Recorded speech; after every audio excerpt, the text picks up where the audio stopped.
Hey there, Riverside kids, and anybody else that might be joining us. We're about to read Chapter 2 of Prince Caspian, The Return to Narnia by C.S. Lewis. If you didn't read or didn't listen to Chapter 1 from the previous video, be sure to do that first so that you can catch up and see what we're doing here in this story. Hope everybody's doing well. It's me, Pastor Dan from Riverside, and hope that you're enjoying this story. So we begin with Chapter 2, The Ancient Treasure House. "This wasn't a garden," said Susan presently.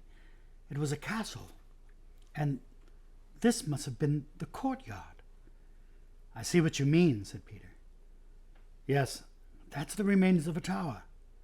And there's what used to be a flight of steps going up to the top of the walls. And look at those other steps, the broad, shallow ones going up to the doorway. It must have been the door into the great hall." "Ages ago, by the look of it," said Edmund. "Yes, ages ago," said Peter. "I wish we could find out who the people were that lived in this castle and how long ago." "It gives me a strange feeling," said Lucy. "Does it, Lou?" said Peter, turning and looking hard at her. "Because it does the same to me. It's the strangest thing that has happened this strange day. I wonder where we are and what it all means." While they were talking, they had crossed the courtyard and gone through the other doorway into what had once been the hall. This was now very like the courtyard, for the roof had long since disappeared, and it was merely another space of grass and daisies, except that it was shorter and narrower, and the walls were higher. Across the far end there was a kind of terrace about 3 feet higher than the rest. "I wonder, was it really the hall?" said Susan. "What's that terrace kind of thing?" "Why, you silly," said Peter, who had become strangely excited. "Don't you see? That was the dais where the high table was, where the king and the great lords sat. Anyone think you'd forgotten that we ourselves were once kings and queens and sat on a dais just like that in our great hall?" "In our castle of Cair Paravel," continued Susan in a dreamy and rather sing-song voice, "at the mouth of the great river of Narnia. How could I forget?"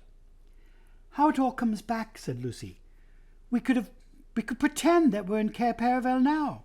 This hall must have been very like the great hall we feasted in." "But unfortunately without the feast," said Edmund.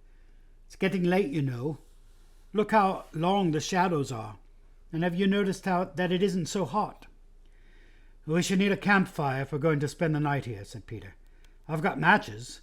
Let's go and see if we can collect some dry wood." Everyone saw the sense of this, and for the next half hour they were busy. The orchard through which they had first come into the ruins turned out to be not a good place for firewood. They tried the other side of the castle, passing out of the hall by a little side door into a maze of stony humps and hollows, which must once have been passages and smaller rooms, but was now all nettles and wild roses. Beyond this they found a wide gap in the castle walls and stepped through into a wood of darker and bigger trees, where they found dead branches and rotten wood and sticks and dry leaves and fir cones in plenty. They went to and fro with bundles until they had a good pile on the dais. At the 5th journey they found the well, just outside the hall, hidden in weeds, but clean and fresh and deep when they had cleared these away. The remains of a stone pavement ran halfway around it. Then the girls went out to pick some apples, and the boys built the fire on the dais and fairly close to the corner between 2 walls, which they thought would be the snuggest and warmest place. They had great difficulty in lighting it, and used a lot of matches, but they succeeded in the end. Finally, all 4 sat down with their backs to the wall and their faces to the fire. They tried roasting some apples on the ends of sticks, but roast apples are not much good without sugar, and they were too hot to eat with your fingers till they are too cold to be worth eating. So they had to content themselves with raw apples, which, as Edmund said, made one realize that school suppers weren't so bad at all. "I shouldn't mind a good thick slice of bread and margarine this minute," he added. But the spirit of adventure was rising in them all, and no one really wanted to be back at school. Shortly after the last apple had been eaten, Susan went out to the well to get another drink. When she came back, she was carrying something in her hand. Look, she said in a rather choking kind of voice. I found it by the well. She handed it to Peter and sat down. The others thought she looked as and sounded as she might be going to cry. Edmund and Lucy eagerly bent forward to see what was in Peter's hand, a little bright thing that gleamed in the firelight. Well, I'm jiggered, said Peter, and his voice sounded strange. Then he handed it to the others. All now saw what it was, a little chess knight, ordinary in size but extraordinarily heavy because it was made of pure gold, and the eyes of the horse's head were 2 tiny little rubies, or rather one was, for the other had been knocked out. Why, said Lucy, it's exactly like one of the golden chessmen we used to play with when we were kings and queens at Cair Paravel. Cheer up, Sue, said Peter to his other sister. I can't help it, said Susan. It brought back, such lovely times, and I remember playing chess with fauns and good giants, and the mer people singing in the sea, and my beautiful horse, and... Now, said Peter in a quite different voice, it's about time we 4 started using our brains. What about? Asked Edmund. Have none of you guessed where we are? Said Peter. Go on, said Lucy. I felt for hours that there was some wonderful mystery hanging over this place. Fire ahead, Peter, said Edmund. We're all listening. We are in the ruins of Cair Paravel itself, said Peter. But I say, replied Edmund, how do you make that out? This place has been ruined for ages. Look at all those big trees growing right up to the gates. Look at the very stones. Anyone could see that nobody has lived here for hundreds of years. I know, said Peter, that is the difficulty, but let's leave that out for the moment. I want to take the points one by one. First point, this hall is exactly the same shape and size as the hall at Cair Paravel. Just picture a roof on this, and a coloured pavement instead of grass, and tapestries on the wall, and you get our royal banqueting hall. No one said anything. Second point, continued Peter, the castle well is exactly where our well is, or was, a little to the south of the great hall, and it's exactly the same size and shape. Again, there was no reply. Third point, Susan has just found one of our old chessmen, or something as like one of them as 2 peas. Still nobody answered. Fourth point, don't you remember? It was the very day before the ambassadors came from the King of Calaman. Don't you remember planting the orchard outside the north gate of Cair Paravel? The greatest of all the wood people, Pomona herself, came to put good spells on it. It was those very decent little chaps, the moles, who did the actual digging. Can you have forgotten that funny old Lilygloves, the chief mole, leaning on his spade and saying, Believe me, your majesty, you'll be glad of these fruit trees one day, and by Jove, he was right. I do, said Lucy, and clapped her hands. But look here, Peter, said Edmund. This must be all rot. To begin with, we didn't plant the orchard slap up against the gate. We wouldn't have been such fools. No, of course not, said Peter, but it has grown up to the gate since. And for another thing, said Edmund, Cair Paravel wasn't on an island. Yes, I've been thinking about that, but it was on a peninsula, jolly nearly an island. Couldn't it have been made an island since our time? Someone has dug a channel? But have a moment, said Edmund. You keep on saying since our time, but it's only a year ago since we came back from Narnia. And you want to make out that in 1 year castles have fallen down and great forests have grown up and little trees we saw planted ourselves have turned into a big old orchard and goodness knows what else. It's all impossible. There's one thing, said Lucy. If this is Cair Paravel, there ought to be a door at the end of the dais. In fact, we ought to be sitting with our backs against it at this moment. You know, the door that led down to the treasure chamber. I suppose there isn't a door, said Peter, getting up. The wall behind them was a mass of ivy. We can soon find out, said Edmund, taking one of the sticks that had been laid ready for putting on the fire. He began beating the ivied wall. Tap, tap went the stick against the stone, and again tap, tap, and then all at once, boom, boom, with a quite different sound, a hollow wooden sound. Great Scott, said Edmund. We must clear this ivy away, said Peter. Oh, do let's leave it alone, said Susan. We can try it in the morning. If we've got to spend the night here, I don't want an open door at my back and a big great black hole that anything might come out of, besides the draught and the damp, and it'll soon be dark. Susan, how could you? Said Lucy with a reproachful glance. But both boys were much too excited to take any notice of Susan's advice. They worked at the ivy with their hands and with Peter's pocket knife till the knife broke. After that they used Edmund's. Soon the whole place where they had been standing was covered with ivy, and at last they had the door cleared. Locked, of course, said Peter. But the wood's all rotten, said Edmund. We can pull it to bits in no time, and it will make extra firewood. Come on. It took them longer than they expected, and before they had done, the great hall had grown dusky, and the first star or two had come out overhead.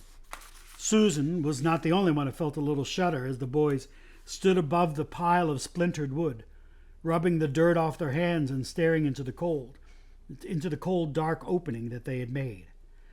Now for a torch, said Peter. Oh, what is the good, said Susan. And as Edmund said, well, I'm not saying it now, Edmund interrupted. I still don't understand, but we can settle that later. I suppose you're coming down, Peter? We must, said Peter. Cheer up, Susan. It's no good behaving like kids now that we're back in Narnia. You're queen here. And anyway, no one could go to sleep with a mystery like this on our hands. They tried to use long sticks as torches, but this was not a success. If you held them with the lighted end up, they went out. And if you held them the other way, they scorched your hand and the smoke got in your eyes. In the end, they had to use Edmund's electric torch. Luckily, it had been a birthday present less than a week ago, and the battery was almost new. He went first with the light.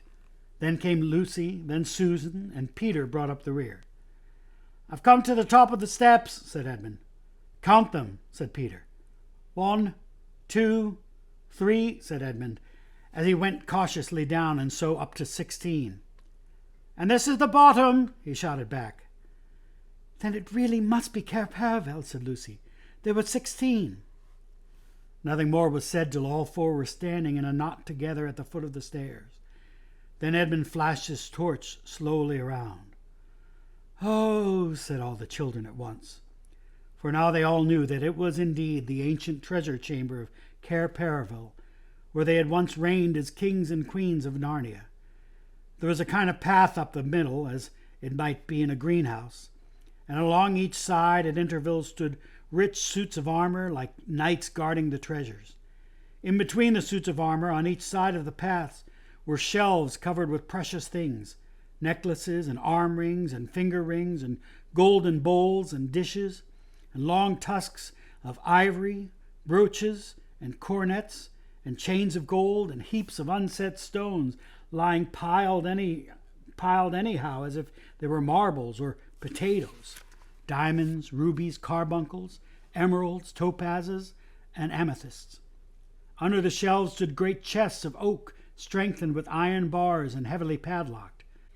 And it was bitterly cold, and so still that they could hear themselves breathing. And the treasures were so covered with dust that unless they had realized where they were and remembered most of the things, they would hardly have known they were treasures. There was something sad and a little frightening about the place, because it all seemed so forsaken and long ago. That was why nobody said anything for at least a minute. Then, of course, they began walking about and picking up things to look at. It was like meeting very old friends. If you had been there, you would have heard them say things like, "Oh, look, our coronation rings. Do you remember first wearing this? Why, isn't that the little brooch we all thought was lost? I say, isn't that the armor you wore in the great tournament in the Lone Islands? Do you remember the dwarf making that? Do you remember drinking out of that horn? Do you remember? Do you remember?" But suddenly Edmund said, "Look here, we mustn't waste the battery. Goodness knows how often we shall need it. Hadn't we better take what we want and get out again?" "We must take the gifts," said Peter, for long ago at a Christmas in Narnia, he and Susan and Lucy had been given certain presents which they valued more than their whole kingdom. Edmund had had no gift because he was not with them at the time. This was his own fault, and you can read about it in the other book. They all agreed with Peter and walked up the path to the wall at the far end of the treasure chamber, And there, sure enough, the gifts were still hanging. Lucy's was smallest, for it was only a little bottle, but the bottle was made of diamond instead of glass, and it was still more than half full of the magical cordial which would heal almost every wound and every illness. Lucy said nothing and looked very solemn as she took down her gift from its place and slung the belt over her shoulder, and once more felt the bottle at her side, where it used to hang in the old days. Susan's gift had been a bow and arrows and a horn. The bow was still there, and the ivory quiver full of well-feathered bows, but, "Oh, Susan," said Lucy, "where's the horn?"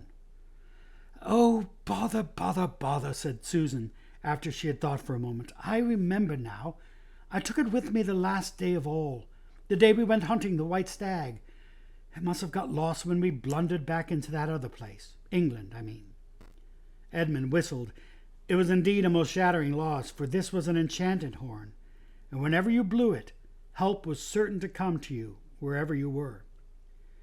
"Just the sort of thing that might come in handy in a place like this," said Edmund. "Never mind," said Susan. "I've still got the bow," and she took it. "Won't the string be perished, Sue?" said Peter. But whether by some magic in the air of the treasure chamber or not, the bow was still in working order. Archery and swimming were the things that Susan was good at. In a moment she had bent the bow, and then she gave one little pluck to the string. It twanged, a chirruping twang that vibrated through the whole room, and that one small noise brought back the old days to the children's minds more than anything that had happened yet. All the battles and hunts and feasts came rushing into their heads together. Then she unstrung the bow again and slung the quiver at her side. Next, Peter took down his gift, the shield with the great red lion on it, and the royal sword. He blew and rapped them on the floor to get off the dust. He fitted the shield on his arm and slung the sword by his side. He was afraid at first that it might be rusty and stick to the sheath, but it was not so. With one swift motion, he drew it and held it up, shining it in the torchlight. "It is my sword Rinden," he said. "With it I killed the wolf." There was a new tone in his voice, and the others all felt that he was really Peter, the High King again.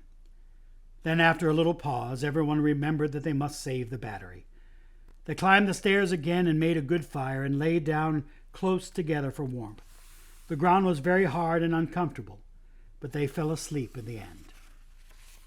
And that's the end of chapter 2. Quite interesting that we found that the kids are back in Narnia. Now, what adventure does Narnia have for them this time? We'll begin to find out next time when we read chapter 3. Thank you guys for being here. Hope you're enjoying the story. I'm praying for you. Have a great day. Bye-bye.